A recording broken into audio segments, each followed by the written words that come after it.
Salutations and shit, guys. D Carry here. Host Travel and Shit. Welcome to another episode. Conversation here is more about the experiences and the benefits of traveling versus the destination. Um, Shit's heavy, y'all. It's been heavy for a while, but it's really pretty fucking bad. There are protests in cities across the country. There are protests in cities across the globe at this point. I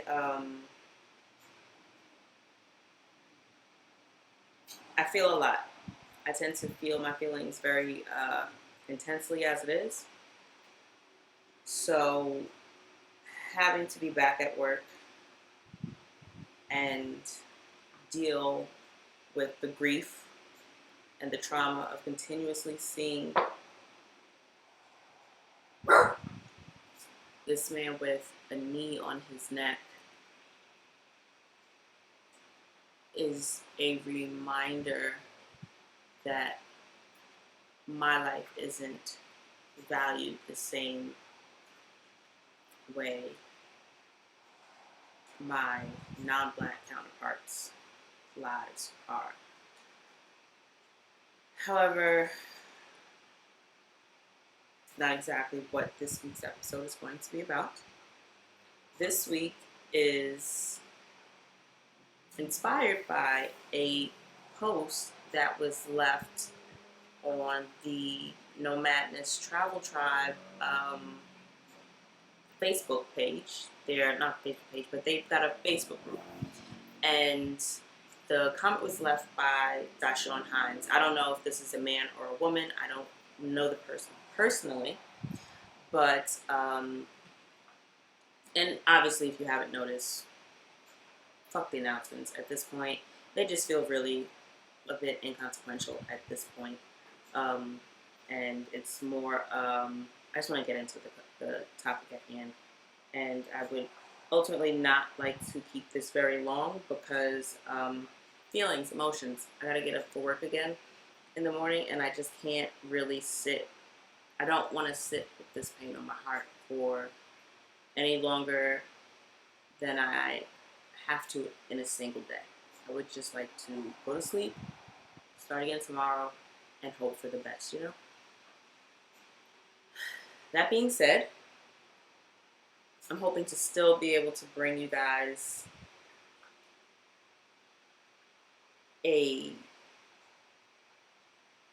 guess this week is more,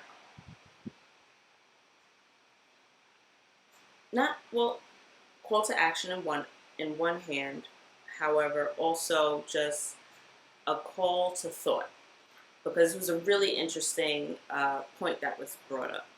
And the question was, verbatim, question for the tribe: did Marcus Garvey have the right idea, or do you stay and fight for the country that became our home? A lot of comments on it. A lot of comments. At this point, it's already 176, and it was only posted yesterday. So it hasn't even been 48 hours. And I have a few thoughts on it. I have written them down. So a couple of quick points. For one, actually, let me go back. I actually pulled up a couple of resources for you guys so that as opposed to me doing my long, drawn out, trying to explain things, it's a lot faster if I can just read you the definition. So, where is it? Garveyism. Essentially, the ideology of Garveyism centers on the unification and empowerment of African American men, women, and children under the banner of their collective African descent and the repatriation of African slave descendants and profits to the African continent. So, in a nutshell, Marcus Garvey wanted black folks to say, fuck all of this integration, let's go back to Africa. Pool all of our resources, take our collective greatness, and go back to the motherland. And after 400 years of slavery and just this country essentially being built off of institutions and systems that have been perpetually designed to disenfranchise people of color, and especially black people in America, after a while it's just like, fuck this. I want to leave. I've had a number of expats on the show to discuss their experiences living abroad, and essentially I don't think I've spoken to anyone that hasn't loved it. A couple have come back, a couple have gone back abroad. So some people have come and gone, from the States back to other countries. I don't think I've had anyone that lives in Africa Africa's a continent, by the way. Africa is comprised of, I don't know exactly how many, I feel like it's 52, but because of the way that governments operate, it depends on when the last count is given, et cetera, et cetera. Are they counted in the UN? Are they not? Are they just a sovereign area? Are they just self-proclaimed a territory? There are a lot of different things that go into borders and all that kind of shit. But the last time I remember checking, I believe that there are 52 countries in Africa. Don't fucking quote me, because I'm not certain. However, that being said, I'm about to Google 52. How many countries are in Africa? 54. I was close. So, y'all, stress, just heavy. This shit is just so fucking heavy. It's just, and I'm back at work, so it's one thing. It's grief. It's grief. I'm sad. I'm hurt. I'm frustrated. I'm angry.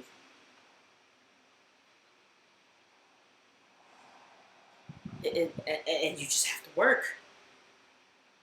You have to function. All that being said, plenty of different expats have come on and spoken about their experiences moving out of the country. I myself have considered moving out of the country. However, when I was reading this comment, I kind of had to pause and kind of just really think, under what circumstances would I ultimately leave? Would I let the consistent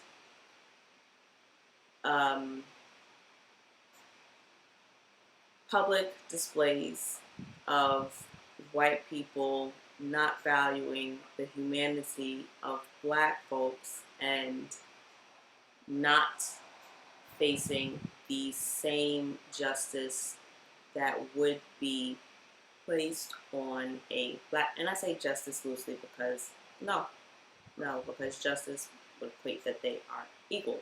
In sense, justice isn't exactly equal, it's fair if it's done appropriately.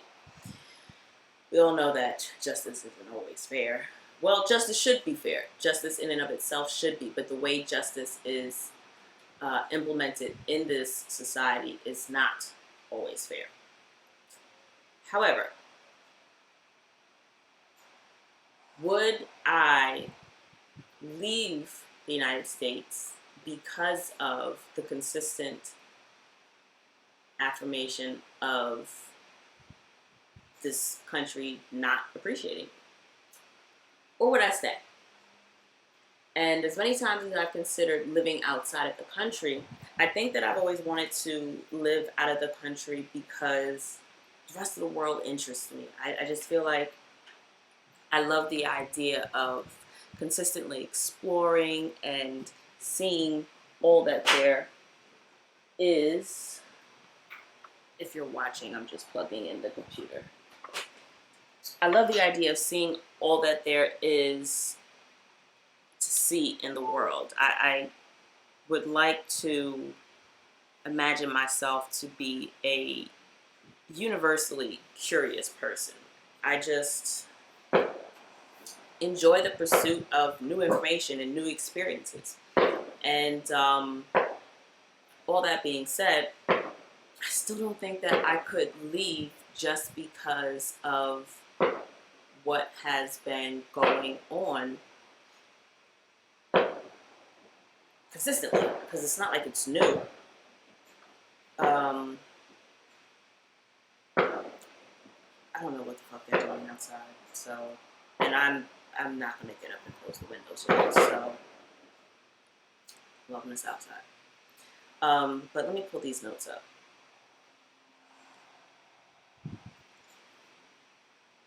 Okay, so the first bullet.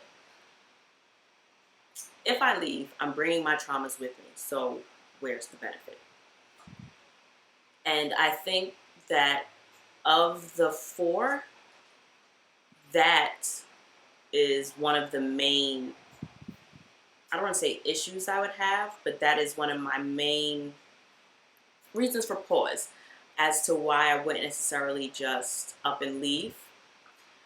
I feel like if you, and that's also similar to why, as I'd mentioned in plenty of episodes before, when we use travel as an escape, we're not really escaping because we got to come back. So unless we use travel as a way to separate ourselves from, the immediate experience of those traumas, to reevaluate our situation, kind of take a breath and revisit it with new eyes or a fresh perspective, you're essentially coming back to the same problem that you left.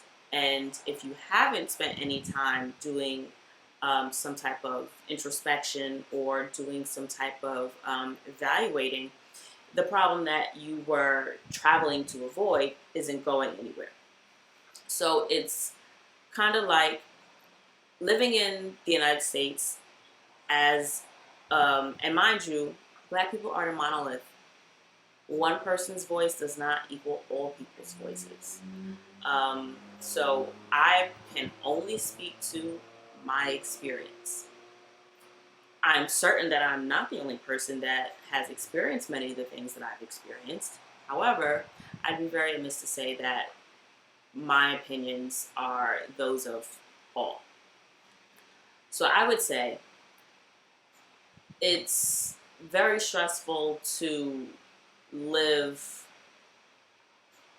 I don't know what the right context is, but microaggressions. So for me, part of my experience as a Black woman is kind of always second guessing or not being sure about certain things, right? So when someone tells you, let me think, for example, the classic one, oh, you speak so well, where did you go to school? Stop it. That's an underhanded comment. Oh, you're so, it's kind of like when somebody says, oh, you're so pretty for, I don't really like girls with natural hair, but you're really pretty. Like, you don't have to, devalue someone else to give me a compliment. It's unnecessary. So it's kind of like when you hear comments or when you hear compliments or when you hear certain suggestions, it's kind of like in the back of your mind, you're wondering, is it a race thing? So like, for example, at work, if I give an instruction for someone to do something and they give me attitude, it's kind of like, okay, so do you just not like taking instructions? Is it an issue because I'm a woman, or is it an issue because I'm a Black woman?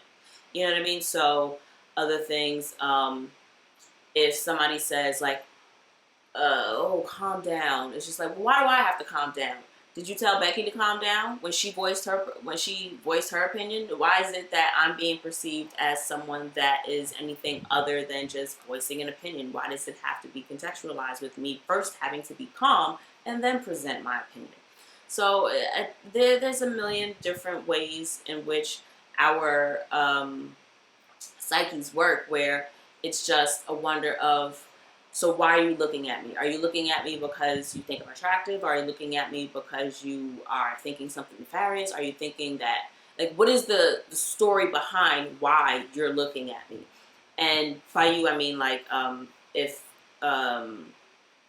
somebody that's not black. Because, I mean, granted, you're going to have that experience a lot of times with anybody's fucking looking at you. But it's a different set of questions that go through your mind when a white person is looking at you. Or, but no more examples. So it's kind of like all of those things that weigh on you, all of those thought patterns that you experience and go through while you're here in the States, I find that when I travel, I still have them in the back of my mind. So when I go abroad and people are looking at me, well, my people are looking at me, I'm thinking, all right, so do I just look American? Are you just looking at me because, like, I'm just, you think I'm attractive? Or are you looking at me because there's something wrong? Like, is there something on me? Do you like the outfit I have? Like, what? Yeah, I'm questioning all of these things. If someone says something to me with an attitude, is that now it's like, all right, so is this like just your cultural norm? Or should I now worry about my safety because you feel a way about black people? Do I now have to look out for other triggers and other little things that I might be. It's like when I travel, I still look at the world as a black American. So in my mind, if I go anywhere else, I don't know how long it's going to take me to not look at the world as a black American. So until I can like fully work through all of the trauma that I experienced living as a black woman in America, I don't know that I would be able to comfortably live as a black woman in another country. Granted, I don't experience the same type of thought patterns when I'm in black communities, when I'm in black spaces. Granted, you may wonder why somebody's looking at you, but you're not worried that they are going to necessarily attack you the same way a white person is going to attack you. You're not worried that they're going to call the police on you because they're worried that you're stealing something. Or we know all the different fucking reasons why white people call the police on black people.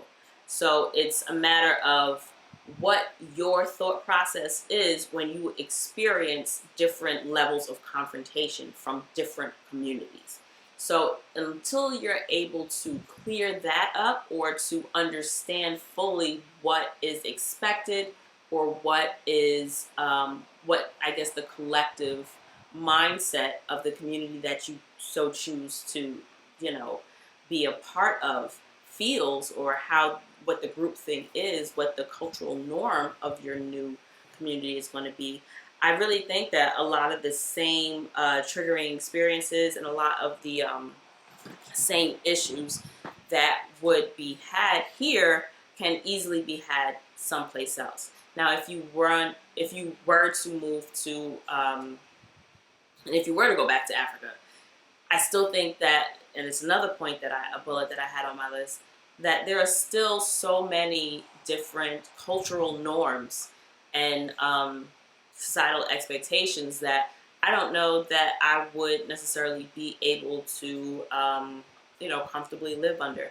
I know one of the young ladies had commented in the midst of that almost 200 comments that from her experience, and mind you, I've only been to one country in Africa. I've only been to Morocco, which is Northern Africa, and if you ask me, that's more Middle East than it is Africa. Granted, it's in Africa, and I'm certain that there are many people there that live there that identify as African, and it is not my intention to strip that of them. However, when I want to visit Africa, I want to visit like my Africa. I want to be around people that look like me, and I did not have that experience when I was in Casablanca. That being said, there are some countries that still kind of govern their peoples in a I don't really know the least offensive way to say it, but that have a lot of, I guess, old school traditions. It's not okay to be a homosexual in a lot of different countries. It's not okay to be trans in a lot of different countries. There aren't a lot of some countries have or lack women's women's rights and women's freedoms in a lot of different areas. And it's one of those things that a lot of us often joke about, but having first world problems. Not that you would necessarily move someplace. Well, it's possible, but I'm not familiar with the terrain over there, so I don't know where the fuck I'd be moving in. You know what I mean? So that adds a whole nother level of stress. So it's like you trade one stress for another stress. And it's kind of one of those things where it's kind of like the devil you know. Both of them might kill you, but it's kind of like which one do you want to, chance it with. Another point was there's racism everywhere. And if it's not racism, you are also going to deal with some type of prejudice. Mind you, the American prejudices here, so many of them are systemic. So many of them are just ingrained into the culture of the country that I'd seen one post where it was saying, I know I'm going to fuck it up. It's not verbatim, but it's essentially, racism is so American that when you protest it, it's viewed as protesting America. You know what I mean? So it's just like, nobody is saying fuck America. We're saying fuck racism. You know what I mean? But it's so ingrained in the culture of this country that when you voice an opinion or you speak out against racism, it's viewed as, well, you don't want to be here. You don't want to live here. And, one of those go back where you came from kind of retorts that someone would throw back at you. So for me, it's kind of like, unless I knew that I was moving to an area that was, I don't know how to put it, I guess, like prepared for me, if that makes sense. Like a mini America someplace else where I would still have the same freedoms that I'm supposed to have here in the United States. Abroad in this new land, if you will. And I think also I would want a lot of the same comforts. Not a lot. I don't necessarily need all of them. I would just want, like basic stuff. But again, that's the minutia of it. My other primary concern with the idea of going back to the ancestral motherland is that my ancestors worked hard for this shit. You hear me? My mom likes to say she's 6th generation free. Like whenever somebody asks her, oh, where are you from? She'll say, I'm 6th generation free. That makes me 7th. My ancestors were slaves.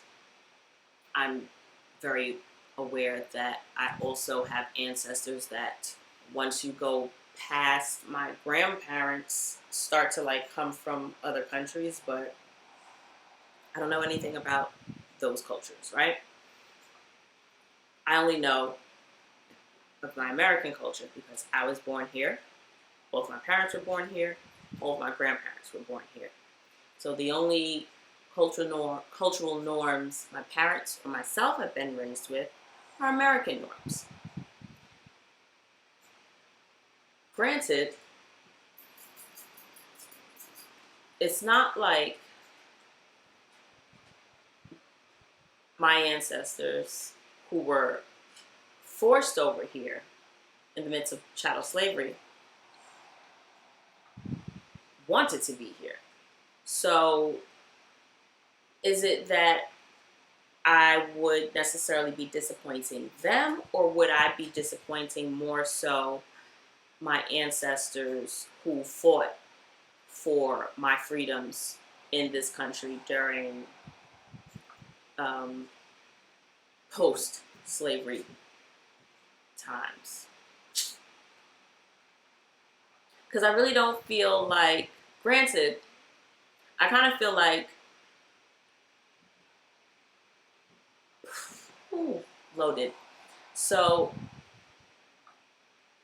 the slaves built this country. They ain't do it because they wanted to. They were forced to. It's indeed what slavery is. So I feel like it's kind of like, it should be one of those things where it's, that in and of itself is generational wealth. Like when your ancestor works for something, the spoils of their the spoils of their work are to be handed down onto their ancestors, onto their, their lineage, to their, there's a word and it's just not clicking right now. But when one generation works for something, it's generally, when there is a profit, it is left as generational wealth for their children, their children's children, and so forth, to benefit from said labor. That's not the case with slavery. Our ancestors did all that work for nothing, and we gained nothing from it either. So, that being said, I kind of feel like this country was built on their back, so this is my country. I don't want to feel like I'm running from not the stress. I don't want to feel like I'm running from the situation that's here. I don't want to feel like, in any sense, like I would be dishonoring my ancestors and the work that they did, whether as slaves, whether as,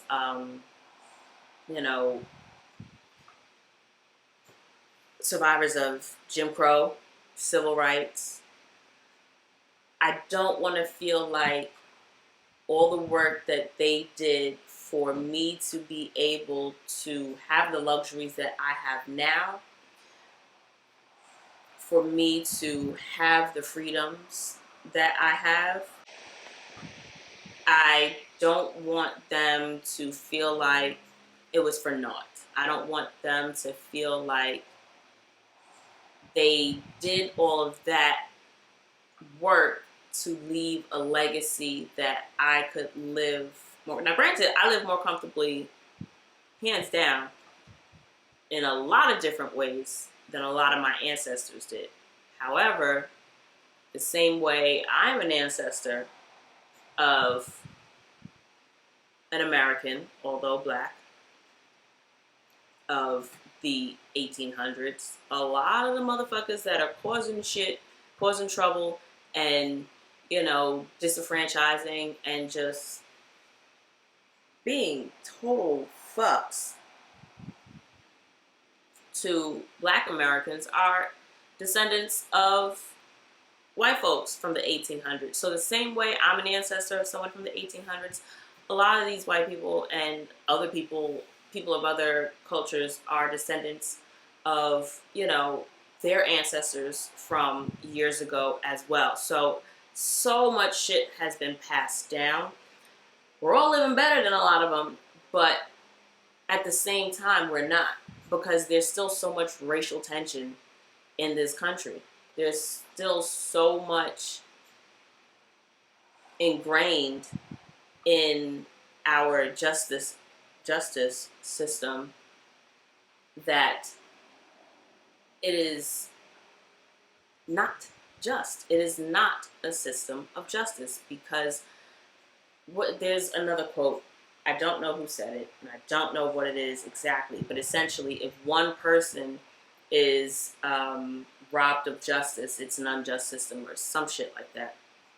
So essentially, you sitting on a chair with 3 legs. That ass ain't gonna last long. So don't know if I would leave. So and it's funny because I always had the idea that I would at some point live outside the country. I think I would absolutely live outside the country for the experience, but I don't know that I would leave the country to leave the racial tension that is going on in the country. I feel like leaving for that reason, in my mind right now, today, early June 2020, feels like I would be walking away from all the hard work that my ancestors put into this country being someplace that I could live, survive, breathe, and prosper in. It is still very possible for me to live, breathe, and survive, but under what conditions? It is, I guess this is a tangent, but I absolutely want the media to just stop showing that video and all videos of Black people being killed by white people. I understand that it's like, okay, a lot of these videos are the reasons why we're able to get some semblance of justice because of the video evidence that is currently at hand now with the technology that we have. However, I think at this point, it's unnecessary. I cannot imagine what his family or what Ahmaud Arbery's family is going through, continuously seeing their deaths on TV. I am hurt by it. So I can't imagine that at this point, now that we know that it's happened, now that we've seen it, it's unnecessary for them to keep playing it so frequently and also so graphically. Whenever somebody like gets hit by a car, they always stop it at the moment of impact. I would really appreciate at this point if they feel like they need to show the fucking video, they would just blur it out. I don't want to see that anymore. I don't want to see that man's face on the ground. Like it's a very weird space to be in, where I understand that video is necessary because it sparks all this rage and it sparks all this emotion, and that in turn often sets things in motion for there to be some type of retaliation or to be some type of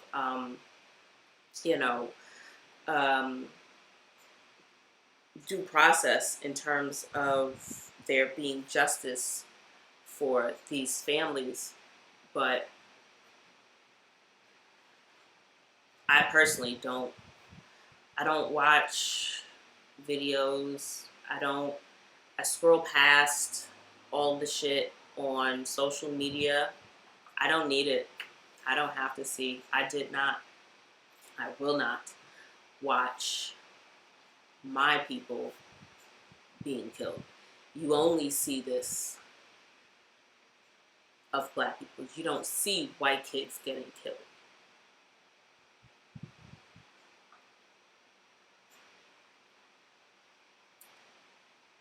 It's just not something that's done. So, I don't want to leave this as a very sad and depressing episode, even though I'm very sad and depressed and angry about the whole situation. I really just wanted to know, or to start the dialogue with my travel and shit peeps here. Would you leave? Would you leave the United States with everything that's going on? Would you leave the country in an attempt to find better? Plenty of people have come to the United States for a better life. I know a lot of my friends are first generation, second generation Americans, and their parents came here for opportunity. And a lot of them absolutely found it and are absolutely in, great spaces where, they are just doing better than they may have been doing back in their home country. And then there's also often the, I guess you can say, thought that a lot of people coming from other countries have more support when they come over. And I mean support in terms of some of them are able to establish credit or establish, work with different programs, or I don't know. It was a comment that I have read and I don't remember who it was, and I'm absolutely not scrolling through all those again to find it. But there are oftentimes, and then also a lot of times you just have a couple people that are just more in a better position to come to the States, establish something, and then bring others over with them. And that's one of the suggestions that was given in the thread, where, for one, we all know not everybody's going, right? So if you leave, are you willing to leave behind a lot of friends and family? A lot of us are getting to the age where our parents are aging, our grandparents are aging, and the way the medical care that they have set up is, they're unwilling or unable to just uproot from the established care that they have. So moving to another country for a lot of people just isn't necessarily an option because they don't want to leave behind their families. So for me, my parents aren't old, but they ain't getting younger, you know. I don't, I can't, I would not, I don't want to leave my grandparents either. I have a great relationship with them. I have a great relationship with my parents. And although I hop, skip, and jump around the globe and I love traveling, I always come home. I don't know that I would want to permanently distance myself from this country. I've also established, I have a really great home here. I love my little apartment. I was just looking at it before I was recording, like, damn, can I, like, I don't know if I see myself living anywhere else. Granted, I know I'm not going to live here for the rest of my life, but it's kind of like, ooh, what does the rest of my life look like here in the United States or anywhere else? I don't know what the rest of my life is going to look like, so it's exciting because you can shape it to be anything you want it to be, but at the same time, it's a little, I personally know that I fear the unknown at times. That's a large reason. That's all the reason why I don't like open ocean, because I don't know what the fuck is under there. I can't see what's under there, So for me, the idea of leaving is cute, but I could only do it for a long, short time. I would absolutely only do it if I knew I had the resources to come back home at the drop of a dime, should I need to. So personally, I would live outside the country for a long, short amount of time, be it 6 months or 6 months to a year, and then I would come back. I don't know that I would be able to. I would think I would start with 6 months first, just because I don't think I can go 6 months without hanging out with my dad. It would drive me fucking crazy. Or seeing my grandmas. I don't know that I could do that while they're here. Because I know at some point, if we all go out in age order, I will be without them at some point. But I don't want to be without them now. So I don't know that I am emotionally capable of distancing myself from them while I still have them with me for a long period of time. And that's me. So when it comes to leaving the country, I would do it, but not for a long period of time. And I can't say that it would be because of all the injustices that are happening in the country. It would be more for my just quenching my curiosity. I just want to see. There's so much in the world, and I kind of feel like it's so different to experience things firsthand versus reading about it. I was always a reader, always been a reader. I read a lot when I was a kid. I was never really outside. I played outside, but I was more so the kid in a corner with a book, in my room with a book, outside on the back porch with a book. And I've always been really good at hands-on stuff. So if I can tangibly do something, I'm much better. I'm a much faster study. I learn things faster when it's something that I can involve my motor skills with. So I think that that's also part of why I enjoy traveling, because as opposed to watching things on TV or listening to, music from different countries or, cuisines and stuff, I'd rather just go do it myself. I'd rather taste it for myself. I'd rather hear it for myself. I'd rather experience the movements for myself. And I'd rather see and feel and be amongst the people for myself to learn and ingest that information in a way that I've learned for myself just works better for me. So I'm curious to hear what some of you guys' thoughts are. So absolutely leave them in the comments below if you're watching on YouTube, and drop them in social media. Send me an email, call me, text me, whatever. And I absolutely am not finishing this episode without offering resources to my listeners for many of you to do something. Everybody is, comfortable with different levels of activism. Everyone is comfortable with different levels of discourse. I know I am not the teacher when it comes to white people and their misinformation and their ignorance.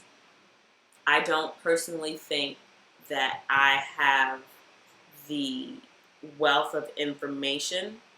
I don't think that I've retained enough factual information to combat a lot of the inaccuracies that I hear so many people bring up.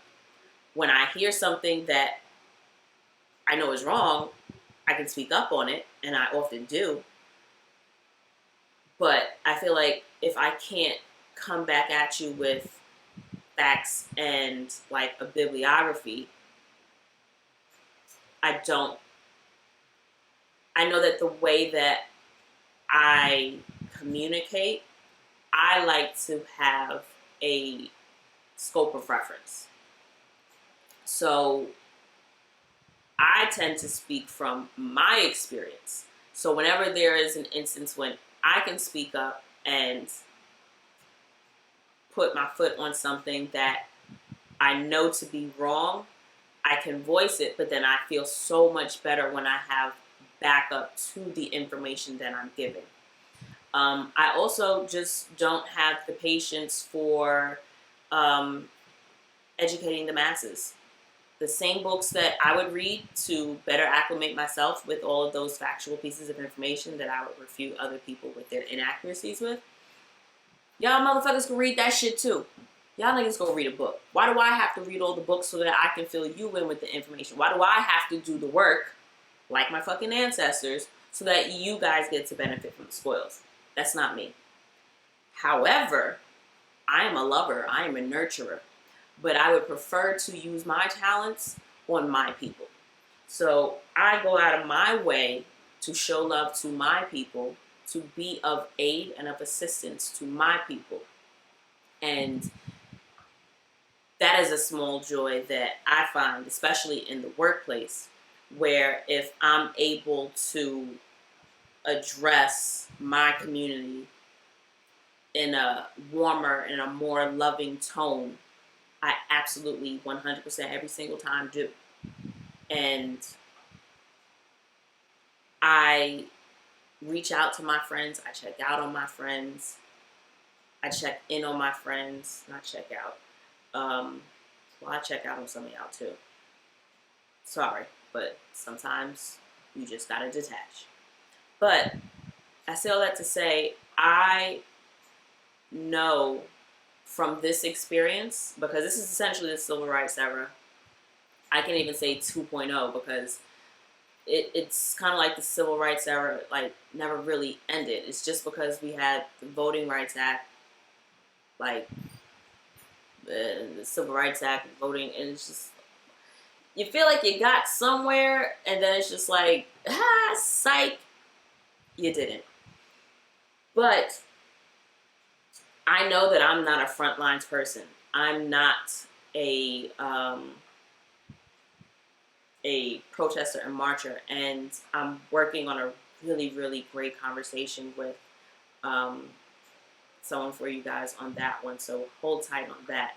I don't want to dive too much into that because that's in the works. But I know that I'm a nurturer, and I would absolutely be the one back in an office bagging lunches or volunteering to watch kids for, I would be volunteering for childcare.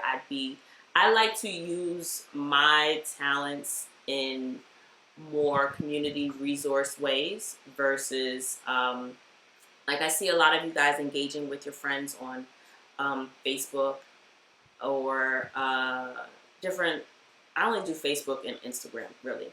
But I can see where a lot of you guys are commenting or posting how you're so surprised by people that are posting and just like, oh my God, I can't believe you guys feel this way, or let me answer this question again for you guys, or that ain't me. I've successfully blocked the majority of, I don't think I have too many Trump supporters. There's some weird link going around on Facebook that says friends to unfollow, and apparently it says it's a list of people that support Trump. But some people on that list, I highly doubt that they actually support Trump, so I don't know how credible it actually is.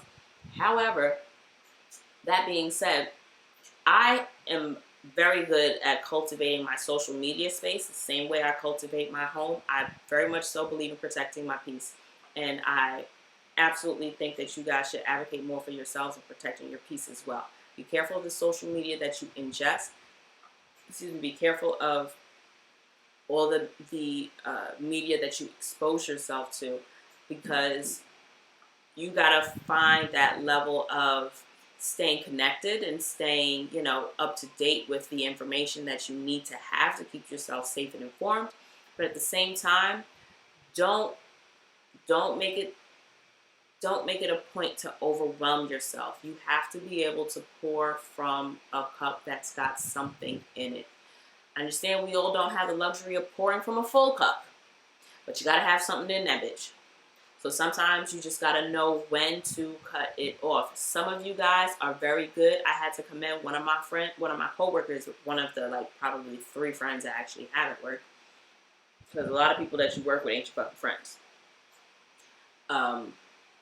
But I had to commend him because I was reading his responses to a lot of the comments that one of my coworkers posted something. And it was something about the vaguely or loosely related to the rioting and protesting that was going on. So, of course, a bunch of the folks that I blocked, I didn't see their comments because blocked. But I saw the coworker that is a friend of mine.